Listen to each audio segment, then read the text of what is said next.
प्रणाम। हर हर महादेव। आप लोग सभी स्वस्थ रहें, आनंद में रहें। भगवान महादेव की कृपा आप सभी लोगों पर बनी रहे। तो आज हम एकादश भाव, कुंडली के एकादश भाव पर थोड़ा विचार करेंगे। एकादश भाव के बारे में। तो एकादश भाव के बारे में सभी की जिज्ञासा होती है, सभी की। कारण क्या है कि आय के साधन क्या होंगे हमारे, कितने साधन हमारे आय के होंगे, कैसे हम पैसा कमाएंगे, किस क्षेत्र से कमाएंगे, कैसा पैसा कमाएंगे।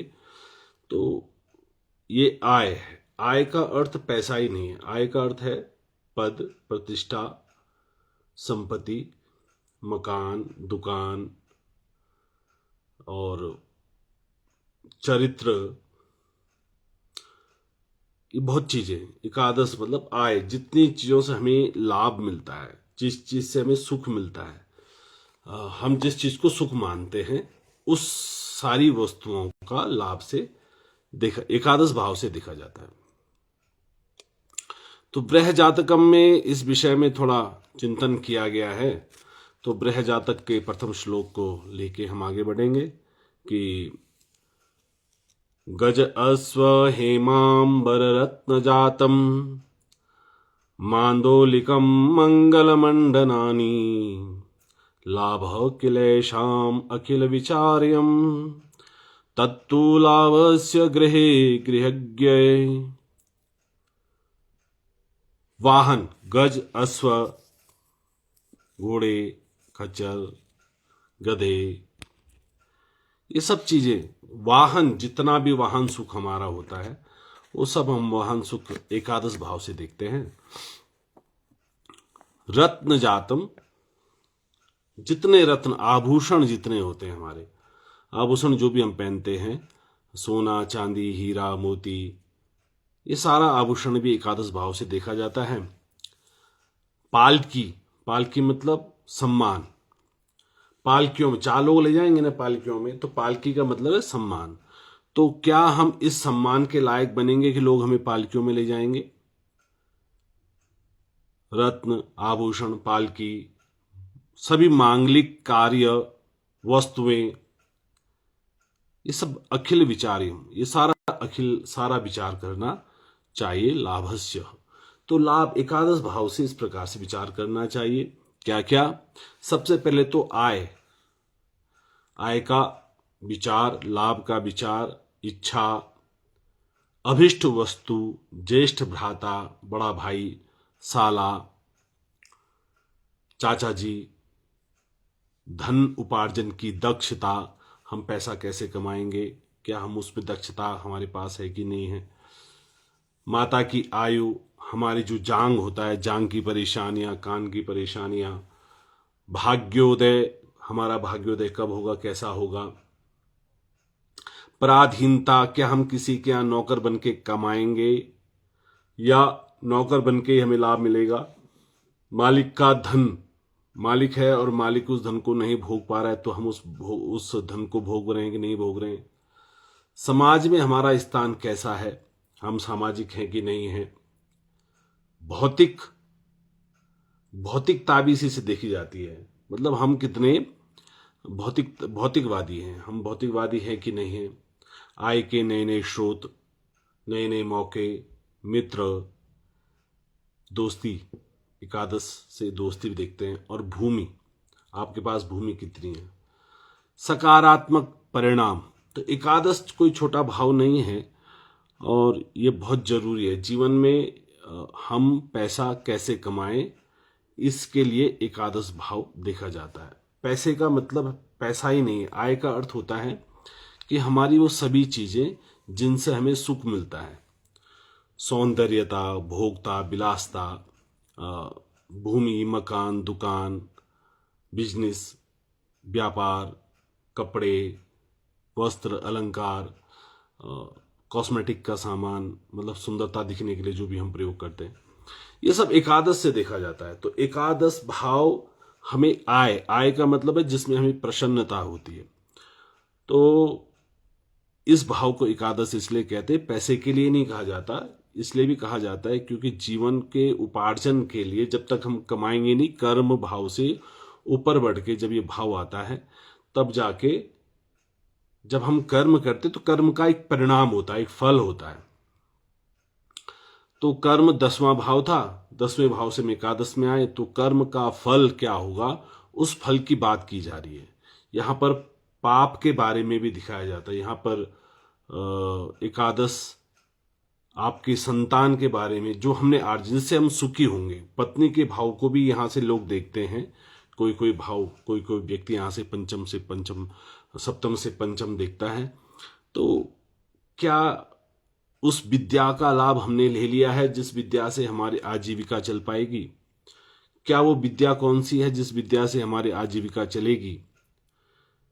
तो ये सब चीजें इससे, इस भाव से हम लोग देखते हैं। सूर्य आदि नवग्रह यहां पर क्या फल करते हैं तो हम उसको देखते हैं। अगर सूर्य एकादश भाव में होता है तो व्यक्ति की दृढ़ इच्छा शक्ति वाला होता है, काम करने के लिए उद्यत, सदैव प्रयत्नशील रहता है कि मैं प्रयास करूंगा और अच्छा फल की प्राप्ति करूंगा। इच्छा पूर्ति उसकी होती है, जो भी इच्छाएं उसकी होती हैं। उच्च पद पे वो पहुंचता है, मानसिक स्तर उसका प्रबल और बलवान होता है, कुछ भी करने में सामर्थ्यवान होता है। कभी देखें तो सूर्य जिसका एकादश होता है तो लगभग वो लोग बड़े बड़े पदों पर पहुंचते हैं और प्रयत्नशील और परिश्रमी बहुत होते हैं, मेहनती बहुत होते हैं।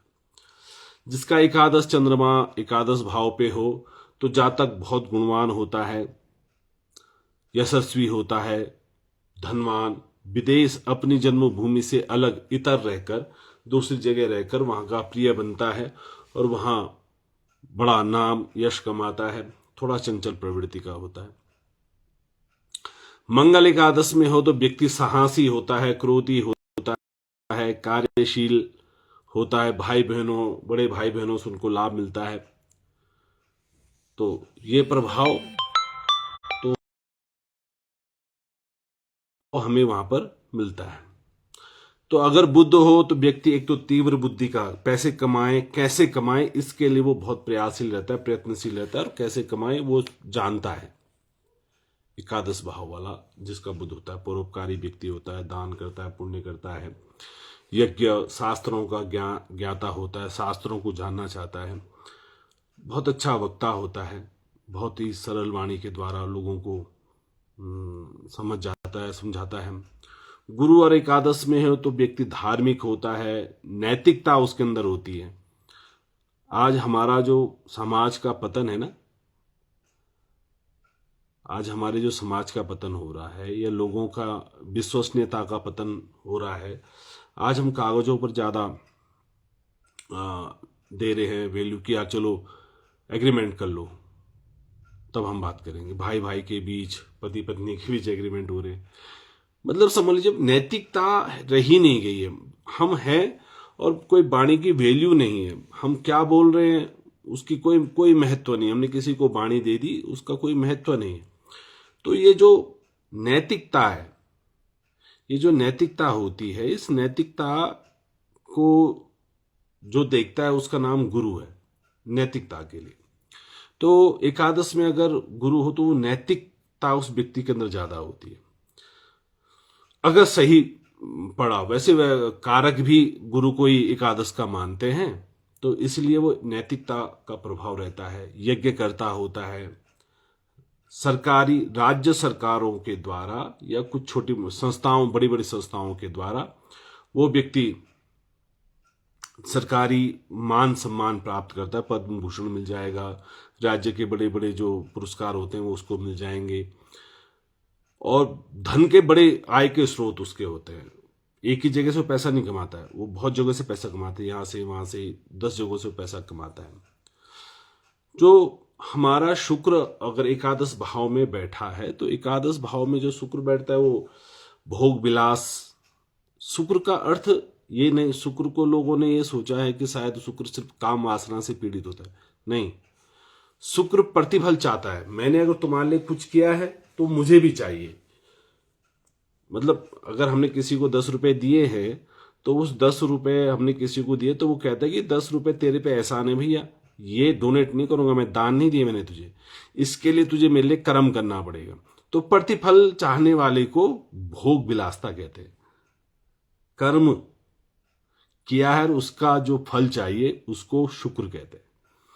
तो प्रिय जन होता है वो सभी का, बहुत नेम फेम में वो होता है, गाने बजाने में बहुत सुंदर प्रवीण वो माना जाता है और बहुत समृद्ध बनता है, बहुत सुंदर दिखने का होता है, शरीर सुडौल होता है, लंबा चौड़ा वो होता है, भोग विलास में भोग विलासी भी होता है, व्यसन भी करता है समय समय पे।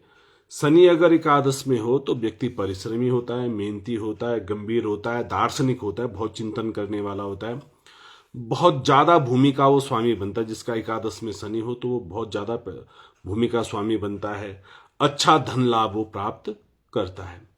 राहु अगर एकादश में हो तो अकस्मात अचानक घटनाक्रम से उसके व्यक्ति को बड़ा धन लाभ मिल जाता है या पद लाभ मिल जाता है या अन्य लाभ उसको प्राप्त होने लग जाते हैं, क्योंकि राहु घटनाक्रम से संबंधित है। संतान में भी लाभ दे देता है, संतान को नष्ट भी करा देता है, क्योंकि सप्तम दृष्टि संतान घर में पड़ेगी। तो केतु है अगर तो आर्थिक स्थिति उस व्यक्ति की बहुत अच्छी बनी रहती है, पहले से वो चीजों को बचा के रखता है कि यार 10 रुपए हैं तो वहां काम आएंगे, 5 रुपए तो वहां काम आएंगे। व्यक्ति उदार स्वभाव का होता है, बहुत सरल स्वभाव का होता है, और उस सरल स्वभाव की वजह से लोग सोचते हैं कि मैंने उसको ठग लिया, पर वो व्यक्ति उदार स्वभाव का ले जा मजे कर। तो एकादश में जो ये ग्रहों का फल है ये इस प्रकार से है। गज अश्व हेमांबर रत्न जातम मांदोलिका मंगल मंडनानी लाभम क्लेशाम अखिलम विचार्य हो। ये अखिल अखिल मतलब सब कुछ। गज अश्व हेमांबर रत्न जातम आभूषण वाहन घोड़े गाड़ी पालकी, पालकी का मतलब सम्मान है, पालकी का अर्थ सम्मान है, और वो सम्मान मतलब पालकी आ रही को तो एक ही पालकी मतलब वो पूजनीय होगी, उस पालकी में बैठा हुआ व्यक्ति सबसे ज्यादा पूजनीय होगा। तो इसलिए पालकी एकादश घर में जो देखा जाता है वो पालकी के विषय में भी देखा जाता है, सम्मान के विषय में भी देखा जाता है। तो तुभम लाभस्य आय का साधन है, ये सब चीजें एकादश भाव से देखते हैं। तो आप लोगों से निवेदन है कि आप लोग जरूर इसको शेयर करें, इसमें कमेंट्स करें, इसको और अच्छा मैंने आपको कहा था कि आप लोग प्रश्न करना चाहिए आप लोगों को कि आपको मेरे से क्या जानना है, ज्योतिष में किस विषय के बारे में आपको जानना है।